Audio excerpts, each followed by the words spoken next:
ગઈકાલે હું ગાંધીનગરથી અમદાવાદ બાઇક લઈને આવી રહ્યો હતો. રસ્તામાં અડાલજનો જેવો બ્રિજ હું ઉતર્યો એટલે એક છોકરો, નાનો એવો એક છોકરો ખંભામાં થેલો લઈ અને બધાને હાથ ઊંચો કરીને રોકી રહ્યો હતો. મને લાગ્યું કે આ બાળકને કદાચ અમદાવાદ બાજુ જવું હશે, એટલે મેં મારું બાઇકને સાઈડમાં લઈ અને ઊભું રાખ્યું અને એ બાળકને પૂછ્યું કે બેટા ક્યાં જવું છે? તો એ બાળકે કહ્યું કે સાહેબ ગોતા જવું છે, ત્યાં સુધી મને લેતા જાઓ. અને હું અચાનક એને ઓળખી ગયો. મેં તો અરે દીકરા, હું તને તો ઓળખું છું, આપણે કદાચ 6 મહિના પહેલા મેં ઇસ્કોન થી તને બેસાડ્યો હતો અને તને ગોતા ઉતાર્યો હતો, અને ત્યારે તે મને એવું કીધું હતું કે સાહેબ હું અહીંયા પકવાન અને જે કર્ણાવતીનો વિસ્તાર છે ત્યાં બૂટ પાલિશનું કામ કરું છું. નાનો એવો દીકરો, હજી તો શાળામાં એમને ભણવાની ઉંમર છે, દીકરો ઘરની જવાબદારીઓ માટે પોતે મહેનત કરવા લાગ્યો છે. તો મેં એને પૂછ્યું કે બેટા તું આટલી ઉંમરે, ભણવાની ઉંમરે કામ કરે છે?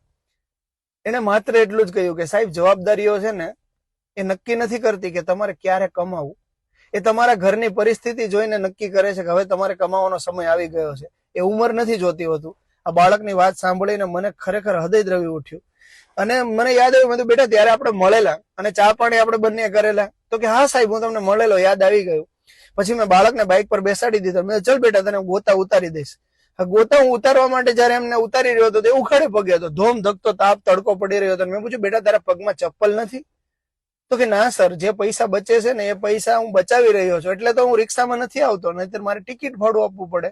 તો જે હું કામ કરી રહ્યો છું પૈસા મારા ખર્ચાઈ જાય, પણ તમારા જેવા કોઈ વ્યક્તિ હોય તો અમને બેસાડી લે અને અહીંયા ઉતારી દે, હું મારા ઘરે પહોંચી જાઉં. મેં તો કઈ વાંધો નહીં દીકરા, ચલ તું પાછળ બેસી જ, આપણે એક જગ્યાએ જઈએ. મેં એમને મારા બાઇકની પાછળ બેસાડ્યો અને ગોતામાં નહેરુનગર એક માર્કેટ આવેલું છે, ત્યાં જઈ અને ફૂટવેરની દુકાનમાં જઈને મેં કીધું બેટા તને જે પણ ચપ્પલ, શૂઝ, આમાં જે ગમે એ તું ખરીદી લે, તને જે ઈચ્છા થાય, કોઈ પણ કિંમતનું કેમ ના હોય. અને દીકરાએ પોતાના માટે સરસ મજાના એક ચપ્પલ પસંદ કરી લીધા. કે સર મારે આ લેવા છે. મેં દુકાનદારને કહ્યું પેક કરી દો આમને અને છોકરાને પહેરાવી દો. એ બાળક રાજી થઈ ગયું.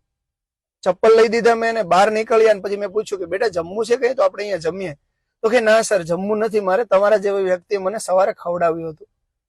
મિત્રો કેટલું આ બાળકોને નાની ઉંમરમાં કેટલું જ્ઞાન આવી જાય, કેટલા એ પરિપક્વ બની જાય છે. આ સંતાનો તો જુઓ તમે, આટલી ઉંમરે મહેનત કરવા મળે છે. મિત્રો જો તમને પણ આવા કોઈ બાળકો રોડે રસ્તે મહેનત કરતા દેખાય ને, હું ભીખ માંગતા વ્યક્તિઓની વાત નથી કરી રહ્યો, જો કોઈ મહેનત કરતું બાળક તમને રસ્તામાં ક્યાંય દેખાય તો એમને આવી રીતે કંઈક નાની મોટી વસ્તુઓ લઈ દેજો, એમને મદદરૂપ બનજો. કેમ કે આપણે ખોટા ખર્ચાઓ તો કેટલાય કરતા હોઈએ છીએ, 200-500 રૂપિયામાં કઈ ફરક નહીં પડી જાય, પણ ઉપરવાળાના દરબારમાં આપણા નામની એક એન્ટ્રી જરૂર પડી જશે. મિત્રો આપ સૌને વિનંતી છે આવા બાળકોને મદદ કરજો અને માનવતાના નાતે